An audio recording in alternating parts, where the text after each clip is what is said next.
রিপন ভাই এখন অ্যাভোকাডো দেখাচ্ছে।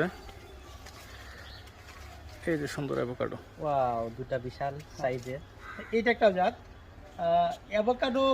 আমাদের দেশে অনেকেই বাগান করতেছে, অনেক প্রসিদ্ধ জাতের অ্যাভোকাডো আছে, অনেক বিদেশে উন্নত বিশ্বে যে ভালো ভালো জাতগুলো আছে। কিন্তু আমি যেটা নিয়ে কাজ করতেছি, অনেক ভালো ভালো জাত আমাদের দেশে সব জাত খাওয়া যায় না।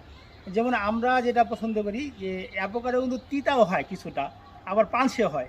তো আমি যেই জাতগুলো নিয়ে কাজ করতেছি, আমি যেটা পছন্দ করি যে একটু মিষ্টি ভাব থাকবো, ক্রিমি থাকবে, ক্রিমি থাকে। এই জন্য অনেকে আমাকে আইসা বলে ভাই এই জাতটা আছে, ওই জাতটা আছে, কিন্তু ওই জাতেরগুলো আমার এখানে হয়েছে, আমি কাইটা ফেলাইছি, কিন্তু এটা ওনাকে বুঝাইতে পারতাছি না।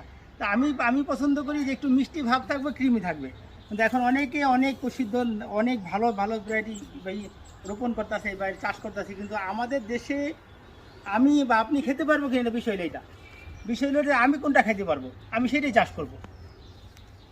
সাইজ বুঝতে কেমন হয়? পারছি। এটা আপনার 600-700 হয়। 700-700 হ্যাঁ, এটা কম, যদি অনেক ভালো হয়। কম হইলে আপনার দেখা যায় কোনো সময় দিয়ে একটা 1 কেজিও পাওয়া যায়। কোনটা সাইজ বড় দেখছি, হ্যাঁ, ব্যাগিং করা বড় পাওয়া যায়, কিন্তু এটা খুব গ্লেজি, এবং এটা আপনার পানসাও না, তিতাও না, একটা মিষ্টি ভাব আছে। এবং এটা প্রচন্ড পরিমাণে স্কিনটা creamy। সুন্দর আর কি। এটা হলো ক্রিমি একবারে। আচ্ছা, আচ্ছা। আমি জাতের নাম বলবো না, আমি বাস্তব বিশ্বাসী, ভালো লাগে নিব।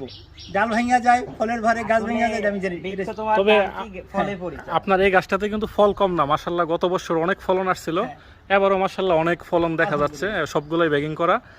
ভাই, আমি 3টা জিনিস দেখি, একটা হলো কমার্শিয়াল অবশ্যই, আর একটা হলো হয় লেট ভ্যারাইটি না লালি ভ্যারাইটি।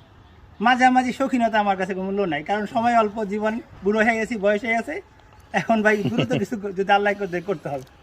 যাক, ভালো একটা জিনিস দেখাইছেন, ধন্যবাদ ভাই আপনাকে।